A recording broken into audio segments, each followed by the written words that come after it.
केला बेचने वाली चुड़ैल।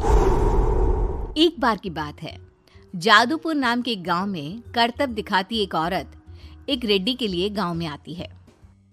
आइए आइए मेहरबान कदरदान, खाइए रोहड़ा के ताजे ताजे केले। कभी खाए नहीं होंगे ऐसे केले, पीले पीले केले खाइए। ये कहकर रोहड़ा हाथों में 4 केले लिए उन्हें सर्कल में जोर जोर से हवा में उछालती हुई करतब दिखाती है, जिसे देखकर आसपास के सारे बच्चे अपने अपने मम्मी पापा से उस औरत के पास जाने की जिद करने लग जाते हैं। पापा, ऐसा तो सर्कस में बॉल से होता है ना, ये आंटी तो केले से कर रही है। चलिए ना पापा, देखते हैं। रोहड़ा एक पतली सी तार पर चलती हुई केलों से करतब दिखाती है। आते जाते सभी लोग बाहर रुककर उसके करतब देखते हैं और वाह वाही करते नहीं थकते।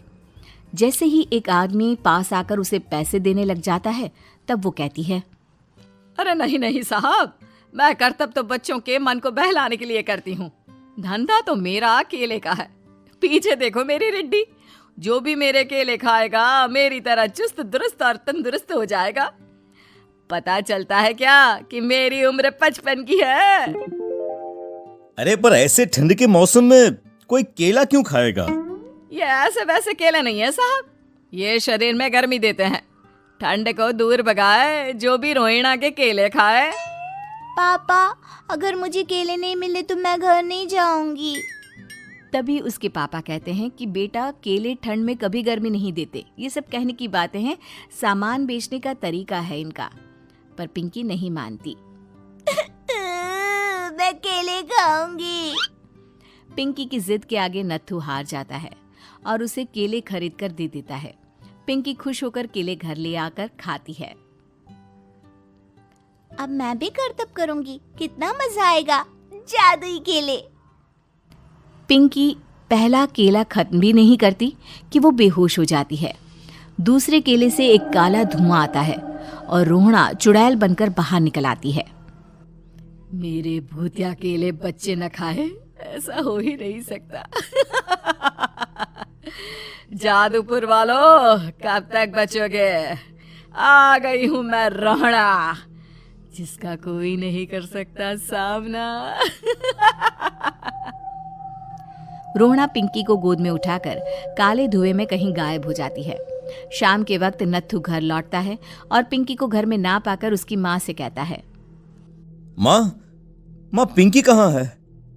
अरे बेटा, उसे तो तू सुबह करतब दिखाने ले गया था ना, फिर कहाँ वापस आए तुम दोनों? मुझे लगा तू उसे अपने साथ मंडी ले गया होगा। हे भगवान, मेरी बच्ची कहाँ गई? मैं उसे घर ही तो छोड़कर गया था माँ। नत्थू गांव के घर कोने में अपनी बेटी को ढूंढता है, पर उसे वो कहीं नहीं मिलती। परेशान होकर आके रो रो कर नत्थू हिम्मत हार कर घर लौट आता है। अगली सुबह रोहड़ा फिर से करतब दिखाने आती है और इस बार पिंकी की तरह रोनी केले खरीद लेता है।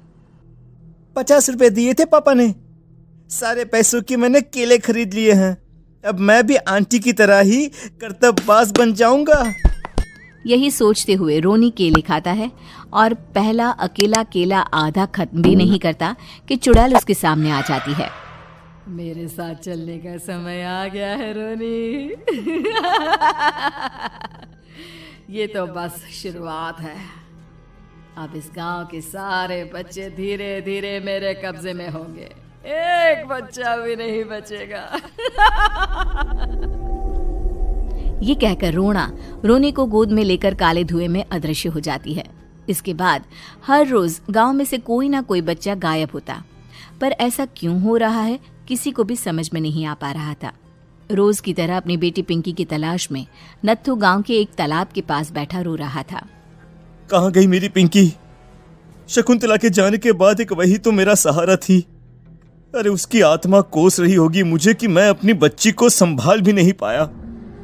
नत्थू ये कहता हुआ रो ही रहा था कि तभी तालाब में से उसे शकुंतला की आवाज सुनाई देती है। कहाँ थी तुम शकुंतला? हमारी बच्ची और सारे गायब हुए बच्चे रोहड़ा के कब्जे में हैं। वो बच्चों को जो केले देती है उससे बच्चे बेहोश हो जाते हैं और उसके कब्जे में आ जाते हैं और वो उन्हें ले जाकर काली दुनिया में ले जाती है। पर वो ऐसा क्यों कर रही है? ये मैं नहीं जानती, पर उस दुनिया का रास्ता मैं आपको बता सकती हूँ।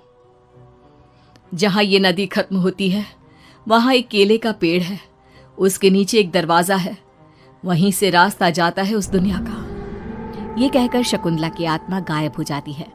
गांव के सभी लोग झुंड बनाकर उसी रास्ते से काली दुनिया में चले जाते हैं और वहां देखते हैं कि सारे बच्चे वहां काम कर रहे थे। पापा मुझे ले चलो यहाँ से। पापा पापा। सभी बच्चे अपने मम्मी पापा से लिपट जाते हैं। तो तुम लोग यहाँ तक आ गए? क्यों हमारे बच्चों को पकड़ लिया तूने? तुझे शिकार ही बनाना है तो ले, हम सब आ गए हैं, हमें खा ले। नहीं, मुझे बच्चे चाहिए। मेरे बच्चे के बदले तुम लोगों के बच्चे। क्या मतलब? मैं इसी गांव में रहने वाली एक औरत थी। केले की चोरी के इल्जाम में मेरे बेटे को गांव वालों ने इतना मारा कि वो मर गया। उसी दिन मैंने ठान लिया कि गांव वालों का भी वही हाल करूंगी। कुछ दिन बाद बेटे के चले जाने के दुख में मैं भी मर गई और मेरी भटकती आत्मा एक चुड़ैल बन गई। और फिर मैंने बदला लिया तुम सबके बच्चे छीनकर। बर्दाश्त नहीं कर पाए ना, सोचो मुझ पर क्या बीती होगी। हमें माफ कर दो रोना, पता नहीं ये किसकी गलती थी पर हम सभी माफी मांगते हैं। हमारी खुशियां लौटा दो, तुम भी तो एक माँ हो। गांव वालों की बात सुनकर रोना का मन पिघल जाता है और वो बच्चों को छोड़ देती है। उसके बाद काली दुनिया बच्चों के लिए जादुई दुनिया बन जाती है। अब कोई भी कभी भी वहां आ जा सकता था।